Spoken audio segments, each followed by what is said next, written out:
Imagine, if you will, for a moment that you are the curator of a computer and video game museum, and it's your job to pick a handful of games that will tell compelling stories from the history of video games.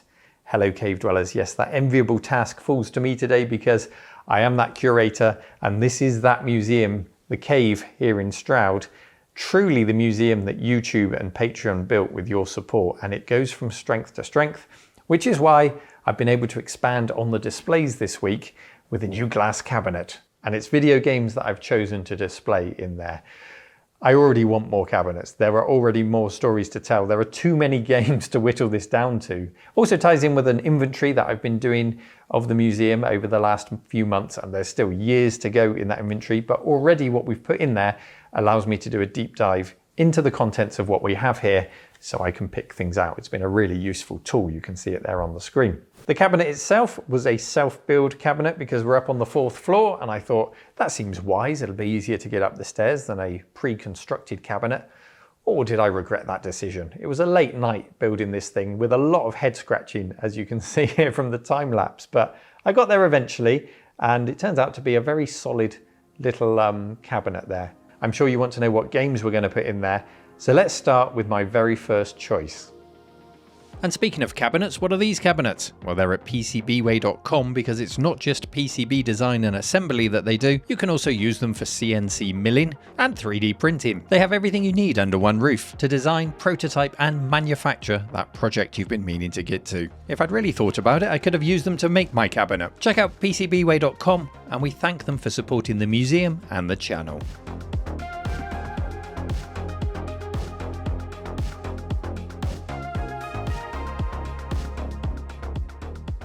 And it's this rather tatty looking bag here. It doesn't look like much. It looks like it's maybe been chewed by rats at some point in its life, but it tells a wonderful story because this is the original bag from 1979, and this would have hung on the peg in a video game or a computer hardware store, most likely. Take a look at that. I'll just tell you about it as you look through the contents there. So A2 FS1 Flight Simulator for the Apple II is this game. And this relates to Microsoft Flight Simulator, a huge series that's seen ups and downs in and outside of the game, vanishing from view for a spell after Microsoft tried to carve up the world and sell it to you as downloadable content. That was back in 2012. And then that was shunned, and there was this great revival in 2020 with Microsoft Flight Simulator, and it became a huge game once again. But its history goes all the way back to 1979 with Flight Simulator 1, this game. It was released by Sublogic for the Apple II and the TRS-80 on cassette tape, and then on floppy disk. That's this one here. And that was what was called A2 FS1 Flight Simulator with British Ace 3D Aerial Battle. Unlike today's hyper-realistic world simulation, this covers just a few hundred kilometers, but that was a huge amount for the time. It's in black and white wireframe, and it simulates a single aircraft, a Sopwith Camel, with some modernizations apparently in the game. A plane that I've actually been a passenger in myself, but I wasn't the pilot, so I can't vouch for the realism of the simulation. Worried that people would be bored of an open world with no objective, the British Ace element was added to the flight simulator at the last minute to spice things up with guns and a dogfight. But in time, Sublogic discovered that people were just enjoying soaring around in the open world. They shunned the combat, they weren't interested. So that set the scene for future versions of Flight Simulator. So I picked this for the display not just because of my personal love for flight simulators, but because it really did define a genre. Now, there's a wonderful quote I read in an article by the Digital Antiquarian about the history of flight simulators, in which he shares this quote. After Edison's original phonograph came out, people said that they could not detect a difference between a phonograph and a real-life performance. Clearly, the standard that they had for audio fidelity back in 1910 was radically different from the standard we have today. They got the same enjoyment out of that Edison phonograph that we do out of a high-fidelity stereo. As audio fidelity has got better and better, our standards have gotten higher and higher. If we listen to a phonograph from 1910, it sounds horrible to our modern ears. The same thing has obviously happened to flight simulators. And it's so true, because while this looks crude and basic today, this would have been awesome on release. The type of game that had never been seen before outside of multi-million-dollar simulations. One reviewer said of it, "All things considered, this is the single most impressive computer game I have seen. It creates a whole new standard. I most strongly urge you to buy it and see it for yourself. So it really did set the world alight when it came out. And then Microsoft got involved. So this was by SubLogic. Microsoft struck a deal with IBM to create the operating system, MS-DOS, that would come out with their new IBM PC. But Microsoft were also tasked with trying to come up with a package of other software to help with the launch of the IBM computer. And that's when they got in touch with SubLogic. And in 1982, a version came out called Microsoft Flight Simulator. SubLogic would continue to release its own flight sims side by side with Microsoft until 1989, when SubLogic split up and Microsoft carried the Flight Simulator flag there on out. And Microsoft Flight Sim is current today, so its legacy, a current game right now in 2024, goes all the way back to 1979, and this little yellow manual and floppy disk, and this little registration card in its baggie. This is truly a piece of video game history, and that's why it's going into the cabinet as my first choice. I don't think too many people can argue with that, surely.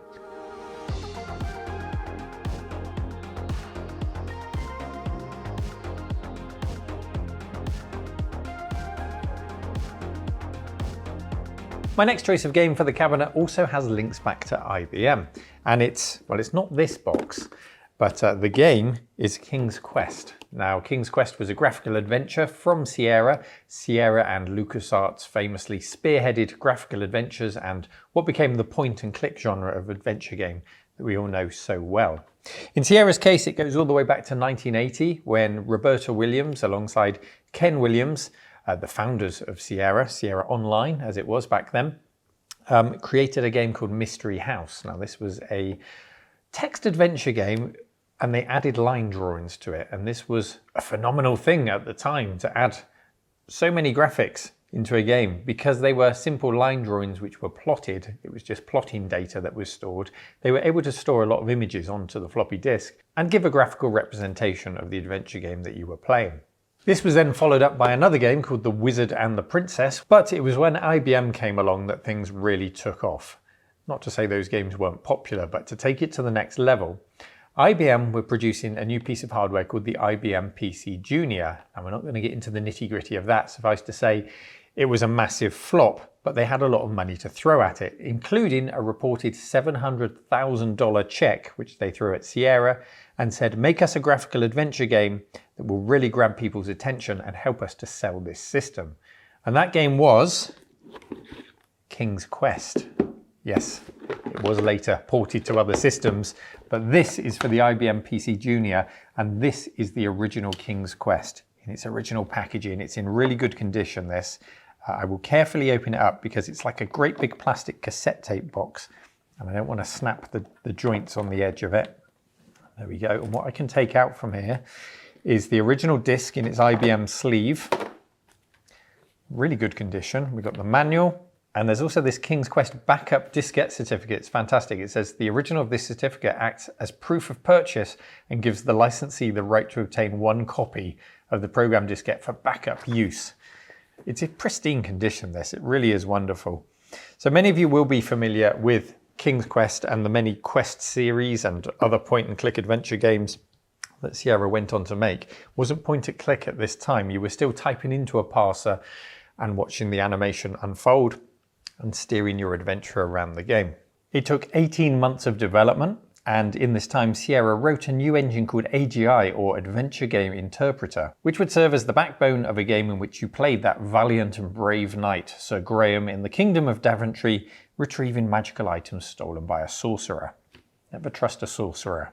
The PC Junior was a huge flop, in part due to it not being as PC compatible as people had hoped for, but a year later Sierra would release King's Quest for regular PCs and the Tandy 1000, and that's when it exploded.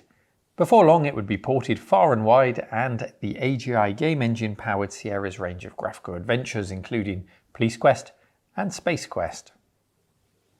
The engine would then evolve into a full point-and-click adventure game engine as mice became the norm for computer owners, and it was Sierra who really were pushing that genre. And it's really down to that huge check that IBM wrote that we have to thank for the Sierra range of point-and-click adventure games that would follow. IBM, bizarrely, didn't ask for any rights to the code, to anything whatsoever that Sierra created for that $700,000. They were just happy that the game was made for their new system, The system flopped, and Sierra, well, they were laughing. They were free to do whatever they wanted with that game engine that they'd had funded by IBM, and boy, did they make the most of it. So this game really does belong in the museum because while it's not the first of Sierra games, it's not the first graphical adventure game, it is the first thing that looks really familiar and that we recognize to have gone on to become all of those other Sierra games over the next couple of decades as the engine evolved from AGI and from King's Quest as its root. Let's pop that in the cabinet then, and this is a really special one. We're really lucky to have this in the museum.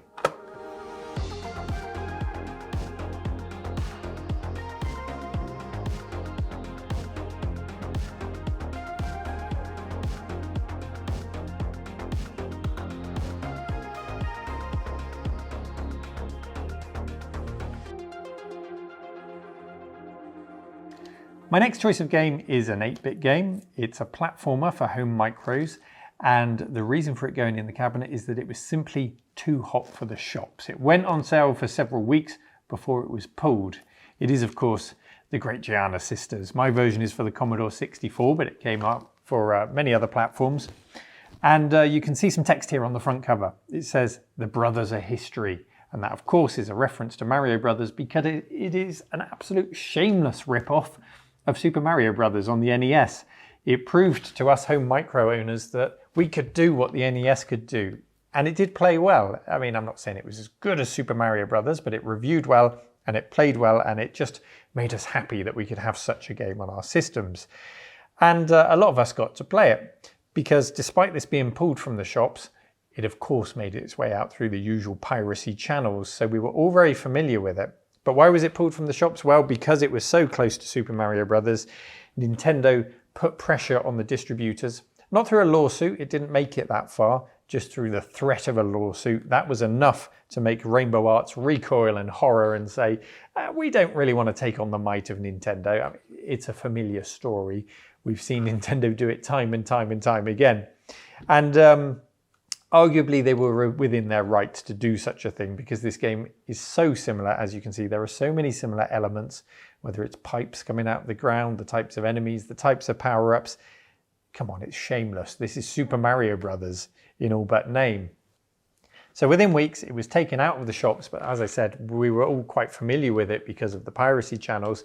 So then you have that perfect storm of a game that people are familiar with, they then get nostalgic about, and as they get older and they perhaps have a little bit of disposable income and want to buy back a little piece of their childhood, they go on eBay and say, I'll just do a quick search for the Great Giana Sisters because I want to put that on my shelf.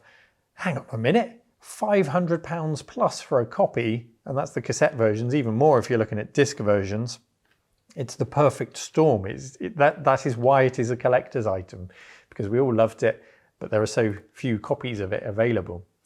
So it's certainly not a genre-defining game, but it's definitely a conversation piece, and that's why it deserves its place in the cabinet. So we can tell the story of Nintendo's business practices of this game getting too close to copying a game. You know, where does the line draw? Where is it a straight rip-off, and where is a game inspired by another game? Well, most would agree that this overstepped the mark. They did make a sequel for it though. They did away with the Giana name altogether. They called it Hard and Heavy, and it was very robotic themed. It was very different in its theming so that nobody could mistake it to be a Mario game or a rip-off of a Mario game. So very different, and it didn't sell well at all, which is again reflected in the price. There's only one on eBay at the moment, so you know prices could fluctuate a lot from this. It's just a sample of one, but that's listed at £1,000. So yeah, a rare series of games, and you're going into a very expensive hobby if you start trying to collect this for all of the different platforms. It's available for the Amiga, which is what I played it on. I had a pirated copy of it for the Amiga.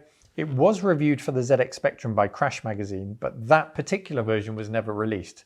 So that's probably the holy grail of Giana Sister games, is the ZX Spectrum version. If it ever comes up, oh, that's going to go for a huge amount of money. And I think this is probably the only copy that we'll ever own in the museum. So, a great talking piece, and it deserves its place in the cabinet. It's only a small thing though, so it's going to share its shelf space with another game.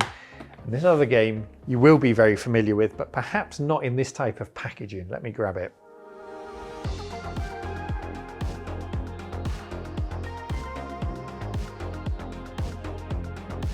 Here's a game you'll all be very familiar with. It's Jordan Mechner's Prince of Persia, and these little red boxed copies are not particularly rare. This one is for the Amiga, although this one is quite a lot rarer. This is for the Sam Coupe, a system that didn't sell in numbers at all, so you don't see many Sam Coupe boxed games, so that's a nice thing to have, but that's not what I want to show you today. It is Prince of Persia, but it's a slightly later release. So originally Prince of Persia came out for the Apple II. It came out in 1989.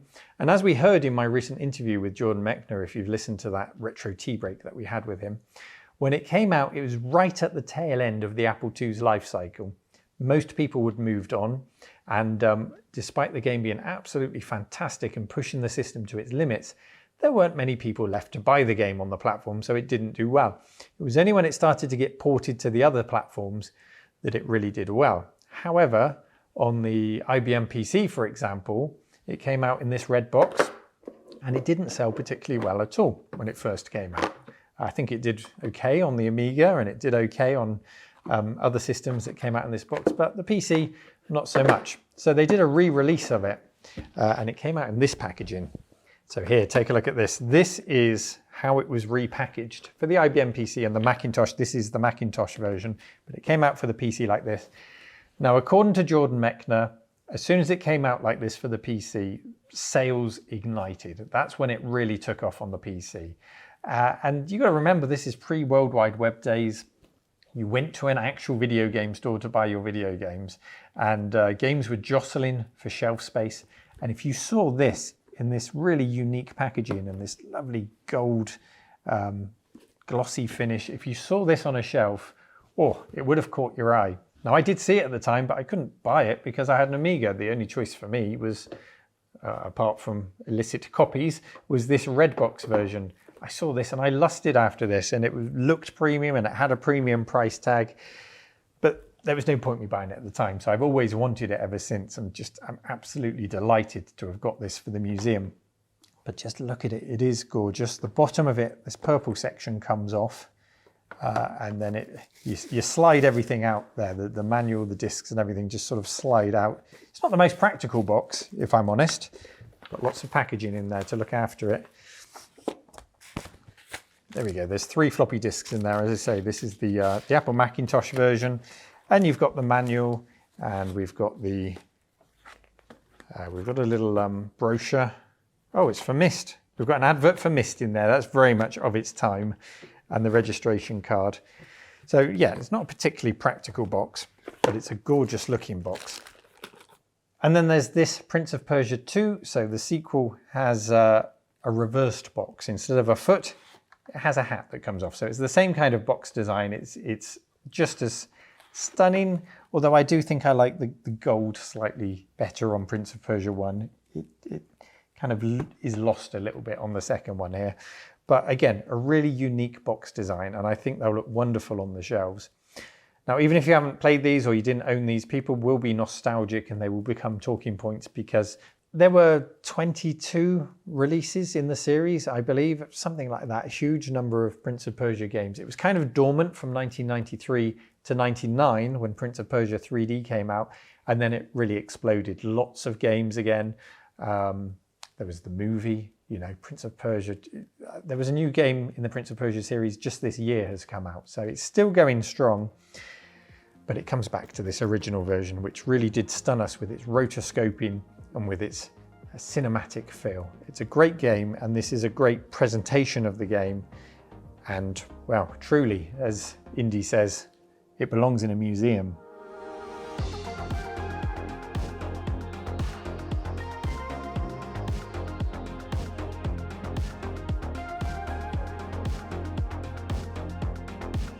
We've had flight sims, we've had graphical adventures represented, we've had a platform game, and we've had whatever Prince of Persia is. I guess it's kind of an action platformer with cinematic presentation and lots of gruesome deaths, whatever that genre is. How about first-person shooters? Well, of course, the first that comes to mind when you think of a classic first-person shooter, or a boomer shooter, as the kids call it these days, is Doom. Now, Doom, this is Doom 2 in a slightly more classical big box, but this is Doom in a box that I never had back in the day. Doom, of course, was a shareware game where you would get the first 9 levels and then you would register it and send off if you wanted the complete game.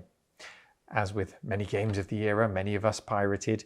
Many of us didn't get past the shareware version because we had our fill with 9 levels. You know, it was infinitely replayable, just that section of Doom. And you could link it up if you had a couple of machines and play against your friend. I'm pretty sure you could do that on the shareware version. So a lot of fun was to be had without ever really paying more for it. I paid a small amount for it for the shareware version from a shop called Dixon's. But on the peg there, they had what was little more than just a tiny, tiny box big enough for a few floppy disks. And that gave me the shareware version. Now, of course, you'll remember when you quit Doom, there was the text on the screen. I think it was a red box with the text on there. And it prompted you to register Doom. And if you did, if you sent off, you would have got this. So this is quite a rare version because not so many people actually sent off for it. The box might be familiar to some of you in other regions because this box came out in the shops with the word shareware down in the corner here. And then you would still have to send off to register it. But if you sent off, you got this. This is the full version that you would have got through mail order. It's got all 3 episodes in there. So I think it was just the first episode that you got as shareware, but you get all 3 episodes. And this is what you would have received. It has to be in a cabinet, really. We can't talk about the history of video games without talking about the impact of Doom. And this is just a really wonderful version to show off. Don't be fooled by the shrink wrap, by the way. I have a shrink wrap machine. And often I shrink wrap things when I put them out for people to see in the museum so that you know, they're not damaging things with greasy hands or whatnot. So this isn't the original shrink wrap. I might take it off once it's in the cabinet. It'll make it a little bit less shiny with the lights on there. But yeah, that's why shrink wrap's on there. It wouldn't have come shrink wrapped, I don't think. But there you go, a rare and wonderful copy of Doom. Not a huge amount to say, it's Doom.